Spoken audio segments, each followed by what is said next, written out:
Hello, everybody. Ryan Carpenter here with No BS Golf, presented by P45 Knuckle Down Golf. Well, it is moving day at the Masters, and from what I can tell so far, it's going to be a hell of a nice day. Nowhere near the winds I mean, there's probably going to be some, but it at least started out real nice and favorable today. So should be a great morning, and you know there's a lot of chatter about this year's Masters and the wind and whatnot, and Rahm's comments, and it's like this. I mean, we kind of all know that for the most part, you put a tournament out there, and basically everybody plays in the same conditions, and it's just fair game at that point, right? And not always. Sometimes morning to night it does change, but for the most part, this stuff never changed, and so doing a little recording early this morning. Had a couple thoughts from that, and something else I'm just loving about this tournament this year.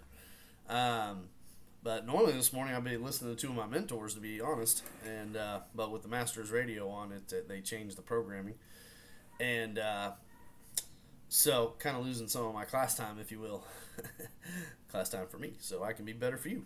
And anyhow, so I don't have that radio this morning. But back to Rahm, he kind of said, it got to the point of almost being, unplayable. Well, yeah.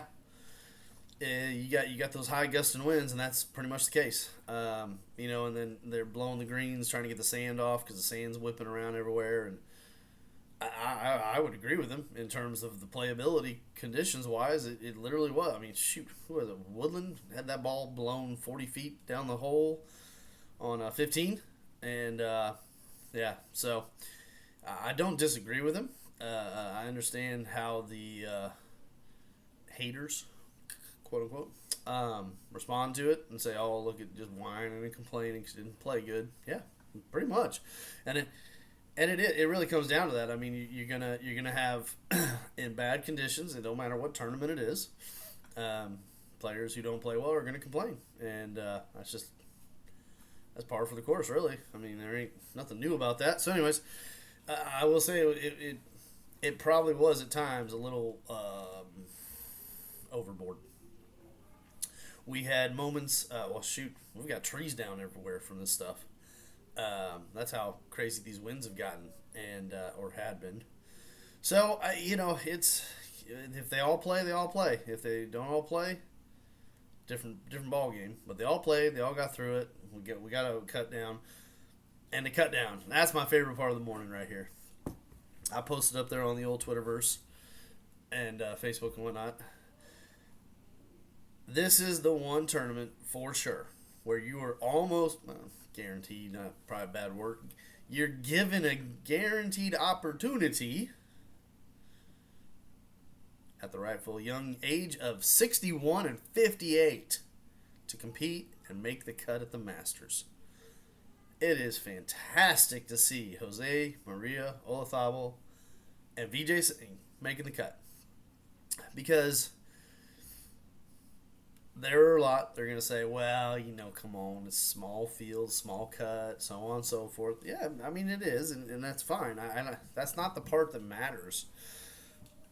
When you're sitting in the shoes that I sit in on a daily basis and you get all the world out there coming up with all their different ideas and things about golf and golf swings and getting better and blah. Here's the big picture. 58 and 61. And these are two individuals that I know at some point along the way were two of the best in the business.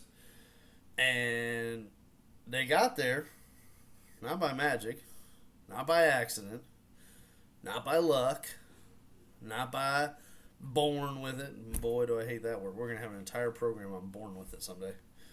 And, they learn, they develop. And for the most part, even at this age, sorry for the noises, 58 and 61, they had certain things that, are different for sure. Every player's got unique attributes in some way about their golf swing and how they go about this, but along the way somewhere they learned certain skills, and those skills were what developed into becoming professional golfers. Yes, they had to do other things. Yes, it took a mindset and it took a winning attitude. And yeah, of course, those things are there too. But if it just comes down to the golf swing, okay? How they make this thing move around, okay? They literally are doing it exactly like the young 20-year-old fellas out there competing with them this weekend. Now, that being said, is there variations? Of course there are. But there are things they're doing exactly the same way.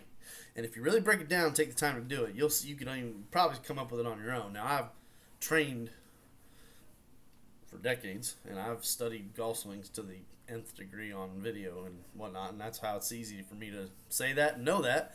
But if you were to actually compare how they move their bodies and how they swing a golf club, you could compare it to some of the youngest 20-year-olds, and you would see that it's exactly the same thing. Now, in terms of what they can do with it, they can't rotate as fast. They can't produce as much speed. They can't, there's limitations to the outputs, but they're basically swinging the exact same way. And so what I wanted to point out, and I put it up there, and you can go take a look at it, and I don't have a lot of time this morning, but the uniqueness of them is what makes it more fun when you start talking about, well, he hits it like this, and he hits it like that, and that's why he does this, and that's why he does that. But I just wanted to be clear that even at 50, or 60, right, there is no doubt people can learn how to swing the golf clubs in an efficient way that even the best players in the world do it. You just may not get the exact same amount of output. You're not going to hit no 395-yard drives like Bryson DeChambeau. But if you learn how to do this stuff, and it can be learned, that's the important point. It can be done. I have worked with 80-year-olds, and they've learned how to do these skills. They didn't get the outputs the same, not hitting as far, but they still learned the skills. One of the fun things I put up there was Vijay, though, and this is where it gets real fun. You start diving into these differences. Vijay Singh and Phil Mickelson have one of the most unique releases you ever seen, ever. But there's a reason for it, and that's why the lessons are important, folks. Vijay Singh and Phil Mickelson both, when they release a golf club, their trail hand comes off the golf club. And then there's reasons for that for both of them. They both have other unique things they do that are not necessarily, the best way to swing a golf club. But it still is an attribute that is important about one of the most important skills in the golf swing. And so I want you to see that, take a look at it, ask me questions, right? So for now, this is going to be a short one. I just wanted to kind of pop on here. Go to the Twitter, at P45KDG on Twitter. That's where you're going to see some of those pictures that I put up there. You can always contact me, email p45knuckledowngolf@gmail.com. And, as always, please smash that like button, subscribe, and share this with your friends. Also, go to the comments section. Tell me what you want to talk about. Tell me what you want to know. Ask me questions. You name it. Whatever. Anything golf. Let's do this, folks. For now, otherwise, go enjoy Masters Saturday. Have fun. Hopefully we have a whole bunch of great names up there at the top of the leaderboard as we move into Sunday.